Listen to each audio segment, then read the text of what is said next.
দেখছেন সবার খবর, সবার নজর, বার্তা এক নজর। বালুরঘাটের হনুমান জয়ন্তী উপলক্ষে মারোয়ারি সমাজের উদ্যোগে বর্ণাঢ্য শোভাযাত্রা। হনুমান জয়ন্তী উপলক্ষে বালুরঘাট শহরে মারোয়ারি সমাজের উদ্যোগে আয়োজিত এক বর্ণাঢ্য ধর্মীয় শোভাযাত্রা শহর জুড়ে এক আনন্দঘন ও ভক্তিময় পরিবেশ সৃষ্টি করেছে। প্রতি বছরের মতো এবছরও শোভাযাত্রায় ভক্তদের বিপুল সমাগম লক্ষ্য করা যায়। শোভাযাত্রায় অংশগ্রহণকারী ভক্তরা হনুমানজির প্রতিকৃতি এবং ধর্মীয় ধ্বজা বহন করে শহরের বিভিন্ন রাস্তা পরিক্রমা করে। ধর্মীয় সঙ্গীতের সঙ্গে জয় শ্রীরাম এবং জয় হনুমানজি ধ্বনিতে মুখরিত হয়ে ওঠে পুরো বালুরঘাট শহর। ভক্তদের উচ্ছ্বাস এবং আধ্যাত্মিকতার মিশ্রণে শোভাযাত্রাটি এক অনন্য উৎসবের চিত্র তুলে ধরে। শোভাযাত্রাটি শহরের প্রধান রাস্তা পরিক্রমা করে থানা মোড়ে অবস্থিত হনুমানজির প্রসাদ বিতরণ করে। স্থানীয় বাসিন্দা থেকে শুরু করে দূরদূরান্তের ভক্ত সকলেই এই আয়োজনে অংশগ্রহণ করে। অনুষ্ঠানে উপস্থিত ছিলেন ভক্তদের কথায়, এমন আয়োজন শুধু আমাদের ধর্মীয় বিশ্বাসকে দৃঢ় করে না, বরং সমাজে একতার বার্তা দেয়। এটি আমাদের ঐতিহ্যের গৌরবকে উদযাপনের একটি বিশেষ মাধ্যম।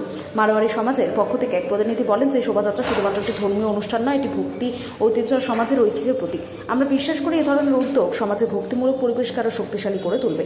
শোভাযাত্রার আয়োজন এবং ভক্তদের স্বতঃস্ফূর্ত অংশগ্রহণ বালুরঘাট শহরে এক শান্তিময় ও উৎসবমুখর পরিবেশ সৃষ্টি করেছে। এই আয়োজন শুধুমাত্র ধর্মীয় উদযাপন নয়, বরং একটি ভক্তি, ঐতিহ্য ও সামাজিক ঐক্যের এক উজ্জ্বল উদাহরণ হিসেবে স্থানীয়দের মধ্যে প্রশংসিত হয়েছে। বালুরঘাট থেকে জয়দীপ মৈত্রের রিপোর্ট, বার্তা এক নজর।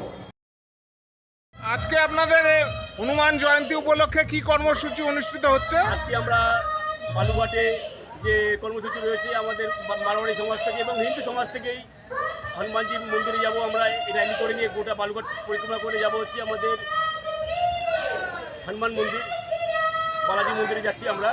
তো প্রতি বছরই করে দিকে আজকে হনুমান জয়ন্তী, এটা যুগ যুগান্ত ধরে আসছে। আমরা এটা প্রতিবারই করে দিই, প্রতিটা মন্দিরে খুব বড় অনুষ্ঠান, বালুঘাটে আমরা অনুষ্ঠান চালু করি।